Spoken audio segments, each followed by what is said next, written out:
अस्सलाम वालेकुम my brothers and sisters, hope आप लोग सब खैरियत से होंगे। और आज हम लोग पढ़ेंगे user input in C programming language. Previous videos अगर आपने नहीं देखा है तो इस वीडियो के डिस्क्रिप्शन में आप जाएंगे, आपको प्लेलिस्ट का लिंक मिलेगा, सी एब्सोल्यूट बिगिनर सीरीज। उसमें आप जाएंगे, प्रीवियस तमाम वीडियोस को देख के आएंगे। और मैं ये मान के भी चल रहा हूँ कि आपने प्रीवियस वीडियोस को देखा हुआ है, ताकि ये वीडियो और आगे आने वाला वीडियो आपको प्रॉपर तरीके से समझ में आए। इसी वीडियो के डिस्क्रिप्शन में आपको एक और प्लेलिस्ट का लिंक मिलेगा, सी अल्टीमेट सीरीज का। उसमें जब आप जाएंगे तो उसमें हमने तमाम वो थ्योरेटिकल एस्पेक्ट्स कवर किया है सी प्रोग्रामिंग लैंग्वेज का, जो प्रैक्टिकल में कवर नहीं हो सकते। और इस एब्सोल्यूट बिगनर वाले सीरीज में वो सब कॉन्सेप्ट कवर किया है जो थियोरेटिकल में कवर नहीं हो सकते। तो ये दोनों का दोनों प्लेलिस्ट को आप फॉलो करेंगे, ताकि अगर आप सी में मास्टर बनना चाहते हैं या फिर आप सी में करियर बिल्ड करना चाहते हैं तो ये दोनों आपके लिए बहुत ज्यादा इंपॉर्टेंट है, थियोरेटिकल भी और प्रैक्टिकल भी। तो अगर अब तक आपने इस चैनल को सब्सक्राइब नहीं किया है तो सब्सक्राइब कर लीजिए, वीडियो को लाइक नहीं किया तो लाइक कर लीजिए और इस वीडियो को शेयर भी कर देना। तो ये शुरू करते हैं before wasting any time, user input in C programming language. इससे पहले बैक टू बैक हम लोगों ने काफी डिटेल से वीडियो डिस्कस किया था। यानी हमने एक तो हमारा वीडियो आया था एरे का, जो कि 1 घंटे से भी ऊपर था, और उसके बाद हमारा आया था स्ट्रिंग का, जिसमें हमने 2 वीडियो में 2 बड़े टॉपिक्स को कंप्लीटली कवर कर दिया था। आज हमारा छोटा-सा टॉपिक है, प्यारा-प्यारा टॉपिक है और कोई डिफिकल्ट टॉपिक नहीं है, बड़ा आसान सा टॉपिक है। वो क्या टॉपिक है? आसान है लेकिन अहम है। वो क्या है? अब तक हम लोगों ने जितना भी डिस्कस किया था ना, डेटा में जो वैल्यू डाल रहे थे ना हम लोग, वेरिएबल बना रहे थे, लूप चला रहे थे, नंबर प्रिंट कर रहे थे, उसमें सब वैल्यू हम लोग खुद डाल रहे थे एज़ अ डेवलपर। लेकिन रियल वर्ल्ड में वो वैल्यू यूज़र डालता है, ना कि आप एज़ अ डेवलपर डालते हैं, यानी हार्ड कोडेड नहीं करना। तो आज हम लोग वही काम करेंगे कि यूज़र से वैल्यू को लेंगे और जो हमने प्रीवियसली पढ़ा है उसमें अप्लाई करके देखेंगे। ठीक हो गया? तो आइए शुरू करते हैं। C user input, getting input from user in C programming language. यानी अब यूजर वैल्यू देगा, हम लोग वैल्यू सेट नहीं करेंगे। Learn how to read and process user input with scanf and related function. यानी स्कैनफ और रिलेटेड फंक्शन में किस तरीके से आप काम करते हैं उसको समझते हैं। यूजर इनपुट क्या होता है? You have already learned the printf function is used to output value in C. यानी हमने ऑलरेडी प्रिंटफ फंक्शन देख लिया था, stdio से प्रिंटफ फंक्शन निकल के आता है। उससे वो क्या करता है? वो बेसिकली टर्मिनल में हमारा या सीएमडी में हमारा, पावर शेल वगैरह में हमारा जो भी कोड हमने लिखा उसको प्रिंट कर देता है। ठीक है, उसका काम प्रिंट करवाना होता है। टू गेट यूजर इनपुट, अब यूजर से इनपुट लेने के लिए you can use the scanf function. अब ये स्कैनफ फंक्शन क्या है? एक फंक्शन है जिससे यूजर को प्रॉम्प्ट आएगा और यूजर उस पर कुछ टाइप करेगा, और जो यूजर टाइप करेगा वो वैल्यू आपको मिल जाएगा, फिर आप उसके साथ जो मर्जी कर सकते हैं। तो ये स्कैनफ कहाँ से आएगा? ये भी बिल्ड इन सी में नहीं है, जैसे प्रिंटफ बिल्ट इन नहीं है वैसे स्कैनफ भी बिल्ट इन नहीं है। तो प्रिंटफ कहाँ से आता है? stdio से आता है, और स्कैनफ भी वहीं से आता है। तो इसके लिए आपको कोई और अलग से हेडर फाइल लगाने की जरूरत नहीं है, stdio से ही स्कैनफ प्रिंटफ दोनों आता है। ठीक हो गया? Basic input example, output a number enter by user. यानी यूजर एक नंबर इनपुट करता है, आप उसको आउटपुट करवाते हैं। कैसे करके देखिए example, create an integer variable that will store the number we get from user. हमने एक वेरिएबल बनाया माय नंबर नाम से, उसको सिर्फ डिक्लेयर किया, इनिशियलाइज नहीं किया। उसके बाद हमने क्या बोला? यूजर को बताया कि टाइप अ नंबर, कि भाई आप नंबर टाइप करो। जैसे ही यूजर ने नंबर टाइप किया, हमने उसको क्या कर दिया? प्रिंट करवा दिया। और बल्कि प्रिंट नहीं करवाया, सेव करवा दिया। तो अब देखिए हमने लिखा स्कैन है %d। %d क्या है? ऑफ कोर्स फॉर्मेट स्पेसिफायर है। और d क्यों लिखा? भाई इंटीजर से साथ साथ काम कर रहे हैं ना, इसलिए अच्छा बढ़िया। उसके बाद हमने क्या किया? हमने यहाँ पर माय नंबर में, यानी ये जो एक खाली वेरिएबल बना हुआ था ना, उसमें वो वैल्यू असाइन करवाया जो यूजर ने डाला था। ठीक है, जैसे फॉर एग्जांपल अगर यूजर ने ये डाला था तो ये वहां पर हो जाएगा। बीच में यहाँ पर आपको दिख रहा होगा एक %% का साइन। अब ये %% का साइन क्या होता है ये हम लोग नीचे पढ़ने वाले हैं। आइए समझते हैं। अंडरस्टैंडिंग स्कैन ए फंक्शन, बहुत इंपॉर्टेंट फंक्शन है, बहुत क्रूशियल फंक्शन है। The scanf function takes 2 argument. Scanf function 2 argument लेता है। क्या? A format specifier of the variable, यानी जो भी तरीके का डेटा है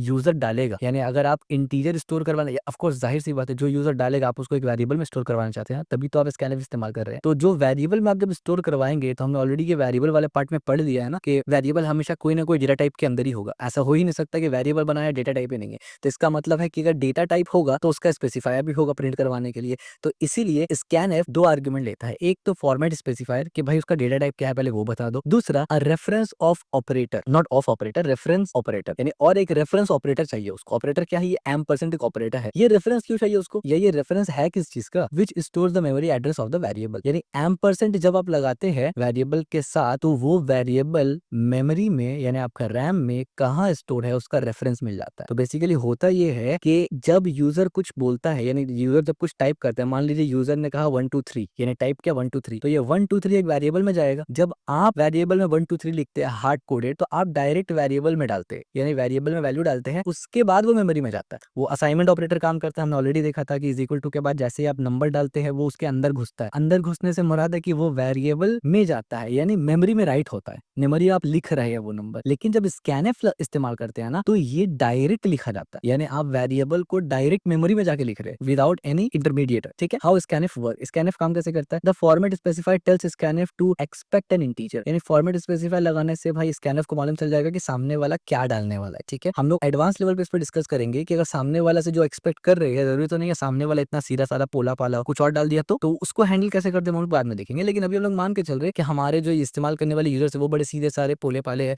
वो वही डालेंगे जो हम लोग उनको डालने के लिए कहेंगे, यानी नंबर या जो भी। इसके बाद क्या आता है, the and num argument tells scanf where to store the input value, यानी ये माई नंबर एक वेरिएबल है, वो बताता है स्कैनफ को कि वैल्यू कहाँ डालना। अब आपका सवाल ये हो गया एंड के बगैर अगर माई नेम लिखेंगे तो बेसिकली अगर एंड के बगैर आप माई नेम लिखते हैं ना तो वो बिल्कुल वैसा ही होगा कि पहले जाके वो इज इक्वल टू के बगल में वैल्यू जाएगा, फिर वो जाके असाइन होगा मेमोरी में। लेकिन एंड लगाने से क्या हो रहा है ना कि आप डायरेक्ट जो वेरिएबल, क्योंकि वेरिएबल आपने डिक्लेयर कर दिया है यहाँ पर, as you can see variable तो आपने डिक्लेयर कर दिया, तो जब ये आपने डिक्लेयर किया मेमोरी में कहीं ना कहीं तो है ना, तो आप सीधा मेमोरी का रेफरेंस दे रहे हो उसको कि भाई जाके डायरेक्ट मेमोरी में ही लिख दे। ठीक है, तो अब देखिए यहाँ पर आपको वैल्यू दिखी ना नहीं है, यानी जो यूजर ने लिखा है वो आपको अपने कोड में, सोर्स कोड में नहीं दिखेगा कभी भी, वो मेमोरी में सीधा है। हाँ, आप उसको प्रिंट करवा सकते हैं अपने टर्मिनल पे, लेकिन आपको वो नहीं दिखेगा कभी भी। ठीक है, तो यहाँ पर वही चीज लिखा हुआ द वैल्यू एट इतना मेमोरी एड्रेस, यानी माई नम्स वेरिएबल का जो मेमोरी एड्रेस है वो आपको यहाँ पर दिया जाता है स्कैनफ को, कि स्कैनफ को एड्रेस दिया गया, भाई ये एड्रेस पे जाओ, जो यूजर ने लिखा है वो इंटीजर होगा, उसको लिख दो जाके वहां पर। ठीक है, तो memory address tip, you will learn more about memory address and function in the next chapter. आगे आने वाले टाइम पे हम लोग मेमोरीज के बारे में डिटेल में पढ़ेंगे। जब सी प्रोग्रामिंग लैंग्वेज है भाई तो मेमोरी कैसे ना पढ़े, इट्स नॉट पॉसिबल। तो हम लोग मेमोरी के बारे में पढ़ेंगे, पॉइंटर्स वगैरह बहुत कुछ पढ़ेंगे, डिटेल में पढ़ेंगे, और वो इंटरमीडिएट लेवल हो जाएगा हमारा। जैसे मेमोरी वाला टच किया टॉपिक हमने, समझ लिया, इंटरमीडिएट लेवल पे आ गए, यानी अब आपको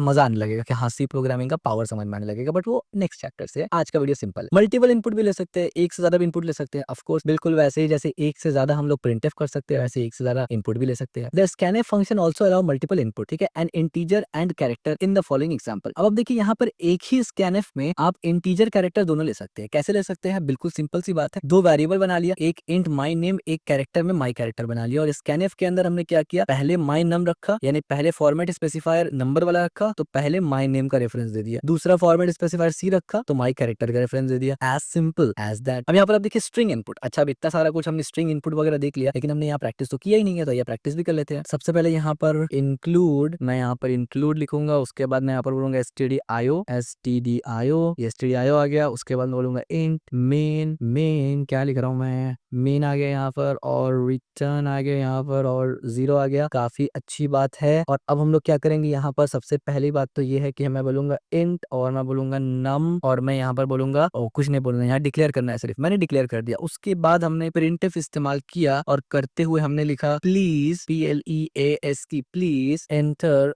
NUMBR नंबर, ठीक है, और हमने इस तरीके से कर दिया प्लीज एंटर अ नंबर। अब यूजर यहाँ पर नंबर डालेगा, लेकिन हम लोग यहाँ पर यहाँ पर स्कैनफ क्या लिख दिया, स्कैनफ इस्तेमाल करना पड़ेगा। तो स्कैनफ इस्तेमाल करेंगे, और स्कैनफ के अंदर हम लोग के पास क्या आएगा नंबर में, सबसे पहले फॉर्मेट स्पेसिफाई लगाना पड़ेगा हमें D, और उसके बाद हमें क्या करना पड़ेगा, % के साथ, नॉट डॉलर, % के साथ वेरिएबल का नाम देना पड़ेगा नल, नॉट नल, इट्स अ नम, ठीक हो गया। और अब एक बार चला के देखते हैं सब कुछ चल रहा है कि नहीं, कोई प्रॉब्लम है तो GCC करूंगा मैं, और बाय द वे फाइल मैंने पहले ही बना के रखा हुआ है, तो अब ये मैं सोचने की फाइल कहाँ से आ गया। उसके बाद मैं यहाँ पर अपना नाम दूंगा एज यूजुअल C24 नाम से, फाइल नंबर 24 ही है, हाँ बिल्कुल है। उसके बाद मैं न्यू C24exe करके एग्जीक्यूट करूंगा। अब देखिए प्लीज एंटर नंबर, और देखिए ब्लिंक हो रहा है, अब मैं कुछ भी यहाँ टाइप कर सकता हूँ, ठीक है, तो ऑफकोर्स मैं ये तो टाइप करके नहीं देने वाला, मुझे नंबर देना है, तो मैं बोलूंगा भाई 13, और जैसे मैं एंटर करूंगा कुछ भी नहीं हुआ। क्यों कुछ नहीं हुआ, क्योंकि एंटर करने के बाद मैंने कुछ किया ही नहीं है। तो हाँ, अब मैं क्या करूंगा, इसके बाद मैं इसको प्रिंट भी करवा दूंगा। मैं इस तरीके से जो हमारा नंबर है ऐसे प्रिंट करवाऊंगा, मैं इसको लिखूंगा UENTER इंटर, बल्कि इस तरीके से नहीं लिखूंगा, सीधा सा द नंबर इज, और आगे मैं बता दूंगा भाई क्या नंबर है, जहां बताना है फॉर्मेट स्पेसिफायर वही लगाना पड़ेगा मुझे, लगा दिया मैंने फॉर्मेट स्पेसिफायर, और कौन सा वेरिएबल से नंबर आएगा, मेरा नम से आएगा। काफी बढ़िया हो गया। तो अब आपको दिख जाएगा कि यूजर जो नंबर डाला है वो नंबर मुझे मिल जाएगा, ठीक है। तो मैंने इसको कंपाइल किया, और जैसे एग्जीक्यूट करूंगा पहले प्रॉम्प्ट आएगा प्लीज एंटर नंबर,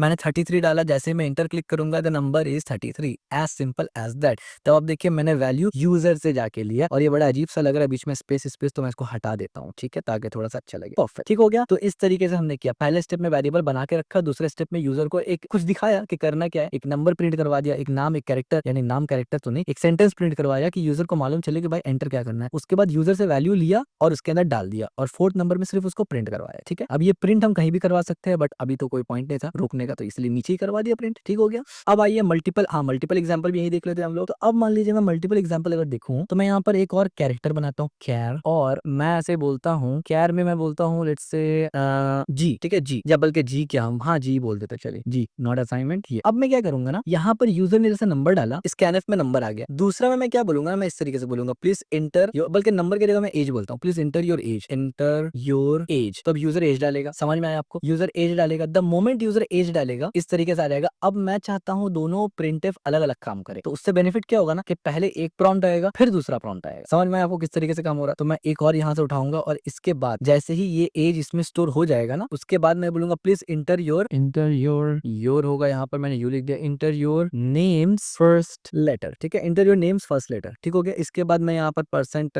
सी लगा दूंगा फॉर्मेट स्पेसिफायर। ये क्या लगा दिया, परसेंट सी लगा दूंगा फॉर्मेट स्पेसिफायर के लिए। ओ यहाँ तो नहीं लगाना, आई एम सॉरी, इसको ऐसे ही खाली रखना है ना। ये हो गया खाली। इसके बाद मैं एक और स्कैनफ लूंगा यहाँ से। ठीक है, मैं एक्सप्लेन भी करूंगा, टेंशन मत लेना, बहुत आसान है यहाँ पर। तो सबसे पहले तो इसको सी बनाते हैं और यहाँ पर आके जी लिखते हैं, इसको जी, कैपिटल जी है हमारा। ठीक है, जी हो गया, सब कुछ ठीक है। और यहाँ पर मैं बोलूंगा अब प्रिंट करवाऊंगा। तो प्रिंट करवाने में मैं कैसे प्रिंट करवाऊंगा, देखिए मैं बोलूंगा योर नेम एंड एजेस। ठीक है, इस तरीके से योर नेम एंड, बल्कि योर नेम के बाद मैं यहाँ पर कैरेक्टर सी लगा रहा ताकि अच्छा लगेगा ना। योर नेम इज, ये मैं फॉर्मेट स्पेसिफाई लगा दिया, एंड योर एज इज, इस तरीके से लगा दिया। ठीक है, तो यहाँ पर मुझे पहले लगाना पड़ेगा जी को, उसके बाद मुझे लगाना पड़ेगा नम को। ठीक है, क्योंकि ये दोनों आगे पीछे पर या। अब देखिए यहाँ पर हो क्या रहा है। सबसे पहले यूजर जैसे ही एग्जीक्यूट होगा, मैं दिखाता हूँ आपको ना एग्जीक्यूट करके। जैसे इसको कंपाइल और एग्जीक्यूट किया, पहले एक प्रॉम्प्ट आएगा, बोलेगा इंटर योर एज। मैं एज डालता हूँ 25। जैसे ही मैं इंटर हिट करूंगा, दूसरा प्रॉम्प्ट आएगा, बोलेगा ओके, यहाँ पर समझ गड़बड़ हो गया, यहाँ पर डायरेक्ट ही आ गया। ठीक है, और यहाँ पर कोई ये बता सकता है कि ऐसे क्यों हो रहा है ये प्रॉब्लम इसलिए हो रहा है क्योंकि ये लूप नहीं है मेरे भाई, ये बार बार रिपीट नहीं होगा यहाँ पर। ठीक है, तो मैं एक काम करता हूँ, इसको सिंपल रखने के लिए inter your age and name कर देता हूँ इस तरीके से। इंटर योर एज एंड से, एंड क्या कर रहा हूँ यार, क्या मजाक चल रहा है, एंड नेम। ठीक है, इस तरीके से कर देते हैं और इसको यहाँ से हटा देते हैं फिलहाल के लिए। ठीक है, और एक स्कैनफ को भी हटा देते हैं फिलहाल के लिए। और यहाँ पर क्या करूंगा, पहले एज डाल रहा है, एज हो गया। दूसरा फॉर्मेट स्पेसिफायर यहाँ पर जाएगा नेम के लिए, तो परसेंट सी कर दिया नेम के लिए। और यहाँ पर दूसरा वेरिएबल जाएगा हमारा एम परसेंट जी। ठीक हो गया, ये इस तरीके से। ठीक है, उसके बाद प्रिंट हो रहा है यहाँ पर सब कुछ। तो एक बार अब चला के देखते हैं, सब कुछ ठीक है तो ठीक है, अदरवाइज फिर से इसको एग्जीक्यूट करना पड़ेगा, यानी चेंज करना पड़ेगा। तो सबसे पहले बोला इंटर योर एज, तो देखते हैं पहले इंटर योर एज में क्या आता है। तो मुझे यहाँ पर लेट से मैंने डाल दिया नंबर, तो मैंने डाला 25। दूसरा बार क्या हुआ, हाँ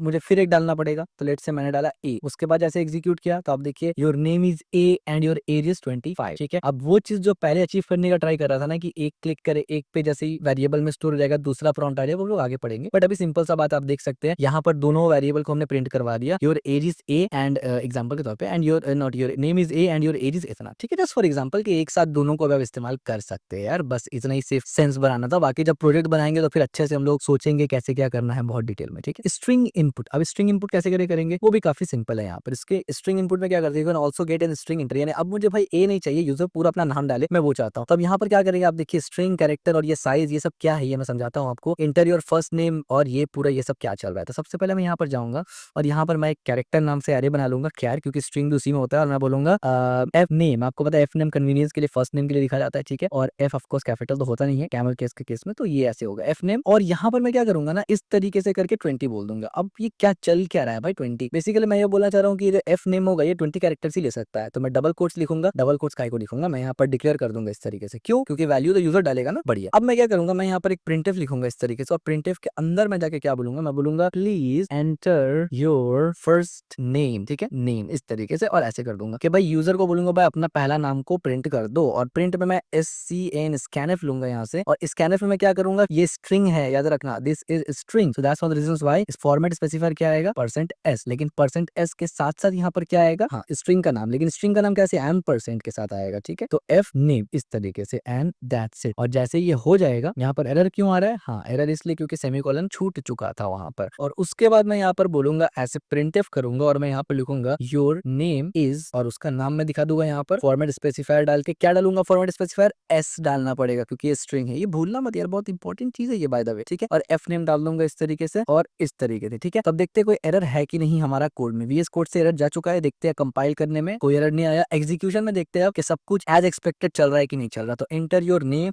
तो मैं लिख दूंगा शेख आमिर इस तरीके से, और जैसे ही मैं प्रिंट करूंगा तो यहाँ पर, अच्छा हाँ एक और इंपॉर्टेंट चीज है यहाँ पर, मैंने यहाँ पर स्पेस दिया था, दैट्स व्हाई यहाँ पर प्रॉब्लम क्रिएट हुआ। इस पे बाद में डिस्कस करेंगे भाई क्या है, लेकिन फिलहाल हम लोग जितना प्रोग्राम लिखे हैं उसको चला के देखेंगे। क्योंकि हमने बोला फर्स्ट नेम, तो मैं शेख आमिर नहीं लिखूंगा, मैं सिर्फ फर्स्ट नेम लिखूंगा एज एक्सपेक्टेड। ठीक है, तो मैं एक्सपेक्ट कर रहा हूँ, मैं यहाँ पर बोलूंगा शेख। ठीक है, मेरा पहला नाम शेख है, तो यहाँ पर शेख आ चुका। ठीक है, हाँ अब वो स्पेस क्यों नहीं है इस पे आगे डिस्कस करेंगे हम लोग, लेकिन अभी जितना कोड चलाया वो प्रॉपर तरीके से चल गया। ठीक है, तो पहले एक एक कैरेक्टर ले रहे थे, अब सक्सेसफुली स्ट्रिंग के मदद से हम लोग पूरा का पूरा कैरेक्टर ले लिया, यानी पूरा का पूरा नाम जो भी यूजर देना चाहता है वो दे दिया। ठीक हो गया, यहाँ पर भी वही चीज लिखा हुआ है। अब देखिए f gets for string input, अब इसका क्या मतलब हुआ, f gets for string input, however scanf has some limitation, it considered space यानी white space, tabs etc. as a terminating character, which means it can only display a single word even if it is even if you type a multi word. जैसे हमने ऊपर अभी देखा और जैसे हमने example में देखा, जैसे ही मैंने शेख आमिर टाइप किया तो आमिर उड़ गया था, सिर्फ शेख लिखा हुआ था, बिकॉज स्कैनएफ का अपना लिमिटेशन है। जैसे ही वो व्हाइट स्पेस देखता है, व्हाइट स्पेस का मतलब एक खाली स्पेस देखता है, वो ये समझ जाता है स्ट्रिंग खत्म हो गया, तो वो वहीं से स्ट्रिंग को टर्मिनेट कर देता है। That's one of the reasons why क्या हुआ कि हमें पूरा स्ट्रिंग तो दिखा ही नहीं। ठीक है, तो वो प्रॉब्लम को सॉल्व करने के लिए ऑल्टरनेटिव है एफ गेट। नाउ ये एफ गेट क्या होता है, देखिए, for reading entire line of text, पूरा का पूरा लाइन आपको पढ़ना है जो यूजर ने डाला है, you use the fgets function. Note that you must include the following argument, name of the string variable, size of and stdn। क्या मतलब, तो चलिए इसको सबसे पहले यहाँ से कॉपी करते हैं, उसके बाद इसको यहाँ पर प्रिंट करेंगे और एरर आना चाहिए फिलहाल तो देख लेते हैं क्या एरर आता है। तो जैसे ही मैं इसको कंपाइल करूंगा और एग्जीक्यूट करूंगा, एरर नहीं आया। व्हाट इज दिस, चलिए देखते हैं एक बार। एरर नहीं आया, कोई बात नहीं। मैं इसको यहाँ पर शेख आमिर देखता हूँ टाइप करके कि एरर आएगा कि नहीं। तो यहाँ पर एरर कुछ तो आया नहीं फिलहाल, और कुछ प्रिंट भी नहीं हुआ। प्रिंट ना होने का रीजन है हमने यहाँ पर प्रिंट करवाया ही नहीं अपना नाम, तो दोबारा से एक बार अपना नाम प्रिंट करवा लेते हैं एक बार यहाँ पर। योर नेम इज फुल, चलिए ठीक है, अच्छा मुझे सजेशन दे दिया कोपायलट ने, वेरी गुड। दोबारा से इसको कंपाइल करते हैं और एग्जीक्यूट करके देखते हैं। मेरा नाम मैं यहाँ पर लिखूंगा और योर नेम इज, अच्छा ठीक है, एरर नहीं आया, ओके नो प्रॉब्लम, कोई बात नहीं। आइए इस कोड को जरा डी कोड करते हैं क्या है। सबसे पहले तो ये डी कोड करने की जरूरत है ही नहीं। 30 कैरेक्टर मैंने बता दिया कि भाई अब पूरा नाम 30 कैरेक्टर से लंबा किसी का होता नहीं है ना। हमने बोला प्रिंट योर फुल नेम, ठीक है, बढ़िया हो गया, यहाँ पर फुल नेम आ गया। यहाँ क्या चल रहा है, ये क्या है, एफ गेट। एफ गेट क्या है, एफ गेट एक फंक्शन है सी प्रोग्रामिंग लैंग्वेज का। एफ गेट एक फंक्शन है जो कि स्कैन एफ, अब देखिए कोई हेडर हमने यहाँ पर इंक्लूड नहीं किया, ठीक है, तो स्कैन एफ इसी हेडर से आता ना, स्टैंडर्ड आईओ से आ रहा था। तो स्कैन एफ में कुछ लिमिटेशंस था, उस लिमिटेशंस को खत्म करने के लिए एफ गेट्स का इस्तेमाल किया जाता है। एफ गेट में हमने क्या किया, एफ गेट हमने लिया, हमने यहाँ पर फुल नेम उठाया, यानी सबसे पहले तो यहाँ से फुल नेम उठाया, स्कैन एफ का जगह एफ गेट किया। दूसरा हमने साइज ऑफ ऑपरेटर का इस्तेमाल किया और जिससे हमने फुल साइज लिया। आपको पता है साइज ऑफ ऑपरेटर क्या करता है, पूरा का पूरा स्ट्रिंग का साइज लेता है, यानी जितना है स्पेस व्हाइट स्पेस जो भी है सब कुछ लेता है,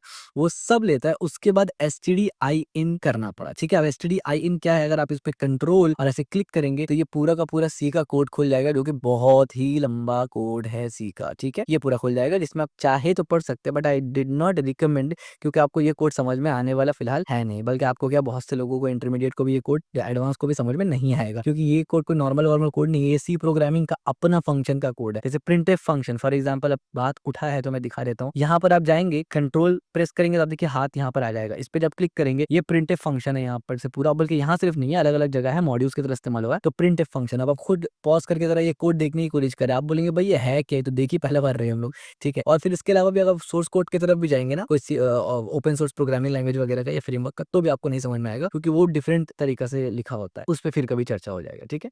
तो यहाँ पर अगर आपको फुल नेम चाहिए तो आप इस तरीके से इस्तेमाल करेंगे और उसके बाद फाइनली फुल नेम को प्रिंट कर देंगे, ठीक है। तो ये बेसिकली फंक्शन खास करके सी नेम को, यानी सी स्कैन, यानी sorry not C scan, scanf जो फंक्शन था उसका लिमिटेशंस को फुलफिल करने के लिए ही ये आया है, ठीक है। तो यहाँ पर आप सबसे पहले वेरिएबल का नाम डालेंगे, जिस वेरिएबल में आपको पूरा नाम स्टोर करना है। उसके बाद साइज ऑफ डालेंगे आप। साइज ऑफ से क्या होगा कि पूरा का पूरा वेरिएबल में जो भी यूजर ने डाला है, चाहे 30 कैरेक्टर से छोटा हो और स्पेस हो चाहे ना हो, वो सब का साइज वो कैलकुलेट कर लेगा और उसके बाद stdin के मदद से वो सबको कॉन्कैट कर देता है और करके कहाँ डालता है, फुल नेम में डालता है। तो आपको सिर्फ इतना करना है कि भाई ये काम करना है और उसके बाद इसको प्रिंट करवा देना है। आपको इंटेंडेड जो आप चाह रहे हैं, फॉर एग्जाम्पल अब इस वक्त मैं अगर कोई दूसरा नाम डाल दूं, एग्जीक्यूट करके मैं बोलूंगा रोहन, इस तरीके से, तो आप देखिए आ जाएगा, ठीक हो गया, as simple as that. String input limitations, अब स्ट्रिंग इनपुट लिमिटेशंस क्या है, when working with string in C it is important to understand their limitations. अब सी में जब आप स्ट्रिंग के साथ काम करें तो आप पता होना चाहिए उसका लिमिटेशंस क्या है। क्या लिमिटेशंस है बताओ, स्ट्रिंग हम लोग पढ़ चुके हैं बहुत पहले। Fixed array size, string array in C has a fixed size which means you